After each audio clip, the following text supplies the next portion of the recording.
what keeps this oppressive society together. I really found you have to go where it's happening because this information is all banned.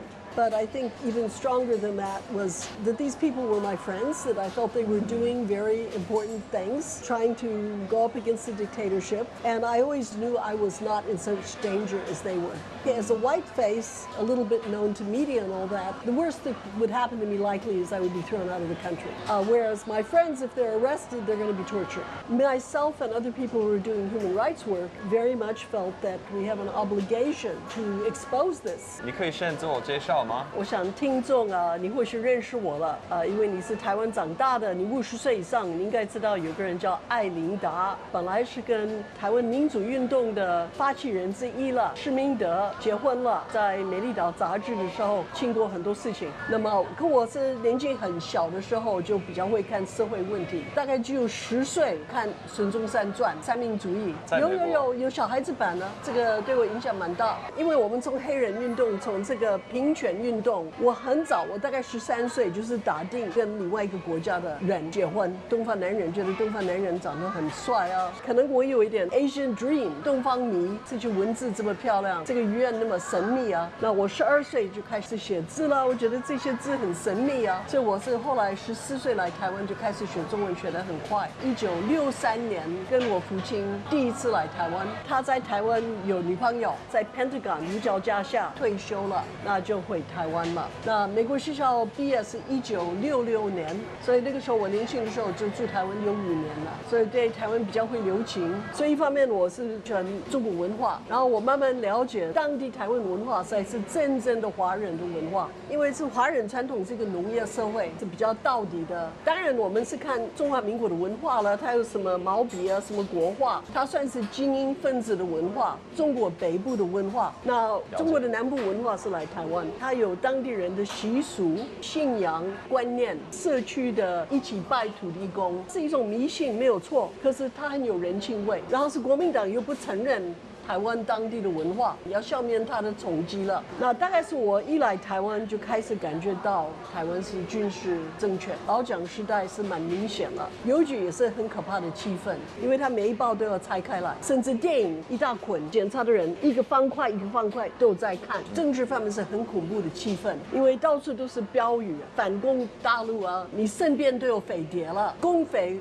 无孔不入。可是实际上你看到街上都是很多宪兵，很明显的事情，中华民国在台湾已经不是中国了，可是蒋介石是要代表 China， 那美国人一直做宣传说这个 China 是 Free China， 所以大概是来台湾的几乎每一个外国人都会觉得我被骗。It's not China, it's not free, it's hypocrisy。你也不可能问说蒋介石为什么跑到台湾来，你问这个问题，你问就是问题了，你不能问啊。我父亲的朋友都是军人，大部分都是外省人，他会讲说美国是让蒋介石失去中国。因为美国是太靠共产党，要跟毛泽东去延安啊，他们这种说法也是蛮虚伪啊，感觉是很封闭，知识分子不敢开口。那么这个影响到我的思考。So for me, what happened was I was pretty interested in Taiwan politics because my first husband was Taiwanese. When we went to the States in 1969, we suddenly got all this information that we didn't have in Taiwan. 像那个被出卖的台湾都写228的经过，可是早期人家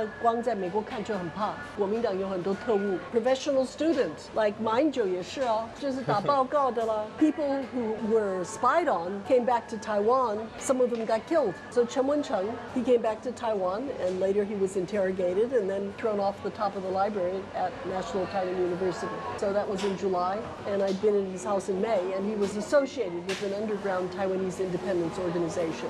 I was also involved with Taiwan Shidai, yeah. And that's how I met Kang Mingxiang. I went back to Taiwan to start my research in 1975. Stanford 的老师就指定给我题目，是要研究台湾的女工。And Kang Mingxiang was sitting in my father-in-law's parlor. We just happened to be there, but my father-in-law was giving him contributions. 那些做外销的会支持党外。The government corporations controlled half of the economy.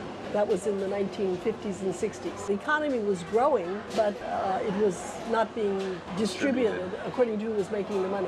外省人在台湾同事集团是少数，13%以下。然后是台湾在经济发展的时候，变成本省人比较有钱，本省人比较有土地，本省人比较有劳力，他比较有办法做工厂啊。因为早期的台湾外校的大部分是手工，劳力很密集。那我做这个女工研究对我影响也是很大，而且我做我的研究是在新店大坪林，那个时候有一个很大的女工宿舍。那个时候台湾人的薪水是不到美国的1/10，所以怪不得这个厂商会来台湾。那台湾的教育程度还算高，一般是白天上8个小时的班，晚上上学校3个小时。那你可以说对女生好，可是他们要很刻苦。1975年的 Circuit Board 都是手工，他要花1个礼拜把1000个线条跟2000个这个小环穿起来。那个时候台湾是比较 low level， 后来慢慢都变成高技术。现在有 TSMC， 我真的无法想象世界上最高科技。现在看台湾这么有钱，生活那么奢侈，盖了高铁啦，我真的是无法想象。有101啊 ，Taiwanese were making money on their own, and then they were supporting the opposition. That's part of why the military control lost, because they couldn't control the whole economy as they could before. Another interesting aspect of it, because my background is demography, is the second generation of the mainlanders. There were not much who were, both parents were mainlanders, because it was the rich people who brought their wives. The poor soldiers didn't bring their wives, they married Taiwanese. So the second generation of the elite mostly took off. They went to the States. You know, James Song, they were afraid the Chinese are going to come. So the effect was, when it got down to inheriting things like the bureaucratic jobs, in the 1970s, the Taiwanese became teachers, civil service, and the government. It changed it a lot, because the mainlanders didn't have those roots. So the really scary period was like the 1950s, 60s, early 70s, it began to let up a little. The opposition really started to form in 1975 with Kang Yuxiang. I told him I'm studying factory workers, and he sent Chen Ju to participate. Actually, my life was pretty much determined by Chen Ju. 然后他把我拉去认识很多反对党啊、政治犯啊。So I really had this sense after I began to meet these people that publications are being confiscated, they're being censored, intellectuals are being threatened, people are being put in prison, they're long terms, and they're tortured. In the process of torture, a lot of people try to commit suicide. Being tortured for 2 weeks is worse than being in jail for 5 years. Well, I divorced my first husband because I kind of felt I was going to join into the Democratic movement, and he just didn't have the guts. At that point, he had a good job in the U.S. He was making good money in the defense industry. That's like quite a statement, like you changed your whole life to do this. I That's did. a huge move. Yeah, I had the feeling like I'm stepping off a cliff. You know, no economic security. I didn't know what's going to happen. The real issue is I found a purpose in life in this. I'm studying anthropology. I'm studying sociology. I want to try to understand what keeps this oppressive society together. I really found you have to go where it's happening, because this information is all banned. But I think even stronger than that was that these people were my friends, that I felt they were doing very important things, trying to go up against the dictatorship, and I always knew I was not in such danger as they were. As a white face, a little bit known to media and all that, the worst that would happen to me likely is I would be thrown out of the country. Whereas my friends, if they're arrested, they're going to be tortured. Myself and other people who are doing human rights work very much felt that we have an obligation to expose this. I was working on my research still 1977, and there was a big incident of a riot in Zhongli, the first time it had ever been a riot on the occasion of elections. The crowd burned down the police station, and I was there. So I made an international report right away from a payphone. The security agencies at that time already knew that I was doing human rights reporting, and they decided to kick me out of National Taiwan University, so my visa would expire. So I said, I'm going to marry a political prisoner. With Chen Ju's encouragement. Took me a little while to meet him, but I actually did. So basically, he moved into my house and was living there most of the time for about 2 months, and then we reached a crisis that we got a tip-off that he was going to be arrested. Okay, I got to make the decision. I wrote this paper up, and then we ran to the U.S. consulate and signed the papers. And then we held the big party. He was already on the arrest list, so everybody was treated us like lepers. Kind of didn't think people were going to show up, and then actually 400 people showed up. The previous mainlander, Lei Wei Zhen, who tried to form an opposition party, came out of house arrest to be our wedding certifier. It's like the previous democratic movement came and passed the torch on. But in 1977 and 78, it was already clear that the U.S. was going to recognize the PRC. Generally, people did think that the PRC might invade immediately. The issue, which is not written out so clearly, but this is behind the whole movement, is if Taiwanese don't speak up for themselves now, which means opposing the dictatorship, you may be coming under forever control of the PRC.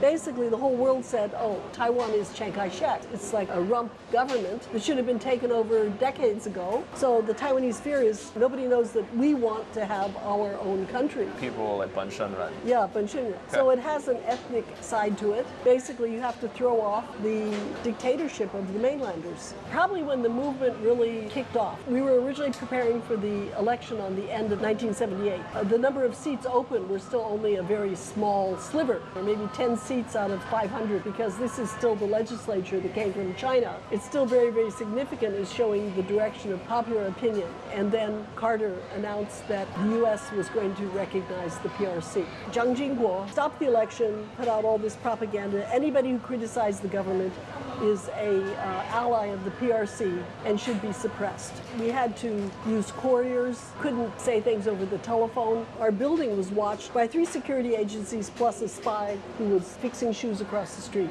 This movement kept going. We were planning activities like every 2 weeks or so. The pattern was the government would arrest 3-4 people, and then we would have a big rally. Maybe they'd get out a week later. So this continued really to the point that the government had to either start liberalizing or make a huge crackdown. When the U.S. recognized the PRC, Carter had actually cut aid to some of the Central American dictatorships. So I think the KMT was at an uncertain position with the human rights policy of the U.S. So the government needed an excuse to arrest people. We just walked right into the trap. The trap was the Kaohsiung incident that we held this huge unauthorized rally. About 200,000 people showed up. It's a huge gathering. It's peaceful. The riot police closed in with trucks with tear gas, and then struggle broke out with the help of the thugs that had been hired by the government. The thugs went after the riot police. The government wanted to create the excuse that there was an uprising. 13 of the central people were arrested, including my son, my husband. They were all arrested at my house. And then downstairs, the provincial assemblyman Ling Yishong was arrested, and later his family was murdered. His mother and his 3 children were all knifed. Yeah, these are all people I knew. I lived on the 2nd floor. Of course, we knew that it was the security agencies that had killed him. Of course. It happened after I was thrown out of the country.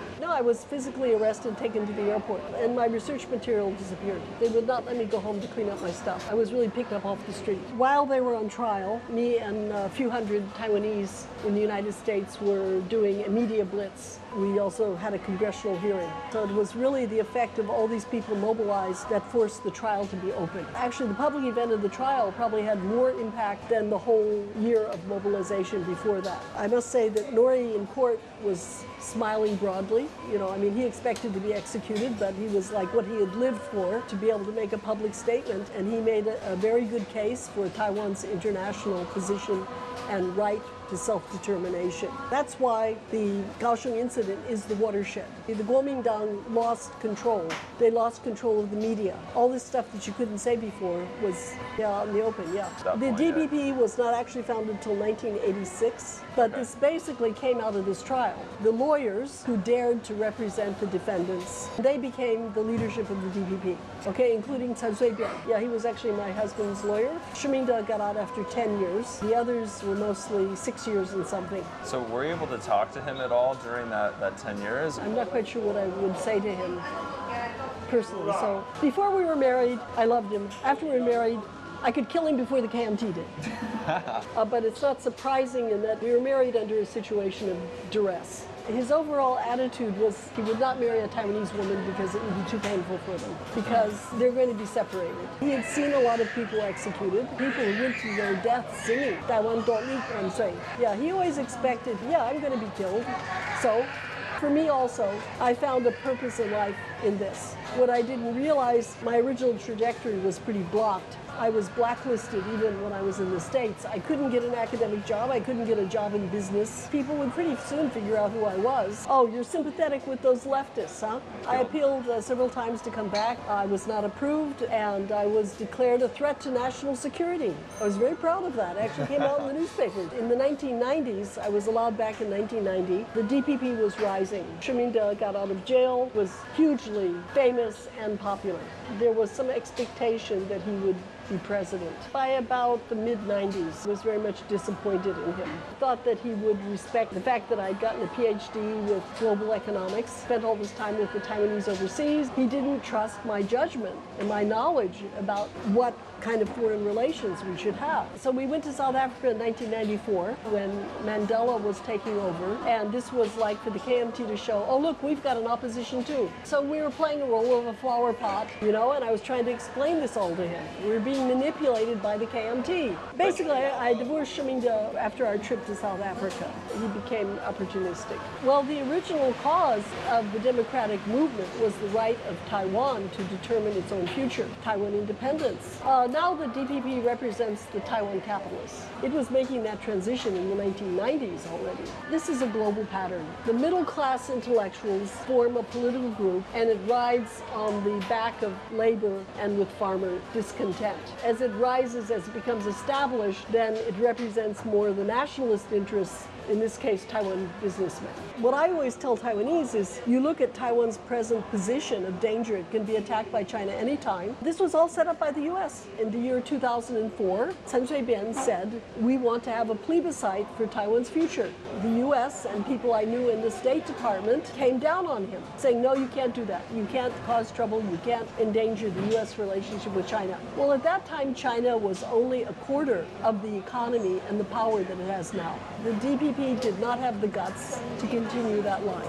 I think this is something that the Taiwanese don't want to recognize. They don't want to admit. You know, the Taiwanese are a pawn. They have no choice but to be largely aligned with the U.S. But what the U.S. is doing is always in its short-term interest. Okay, they tell us to buy weapons, let's buy weapons. The DPP is pretty much in a holding pattern of not offending the U.S. They don't have a long-term vision. I mean, the Republic of China doesn't exist in the world anymore. No. It only exists within Taiwan. The Taiwan independence movement is pretty much just old people who don't have much role now. They make a lot of noise complaining against Taiwan, but they really don't have any direction. And China is rising. U.S. military might is declining. I don't know how long Taiwan can hold on. It might hold on for quite a while, but it doesn't look good. It's at the center of possibly World War III.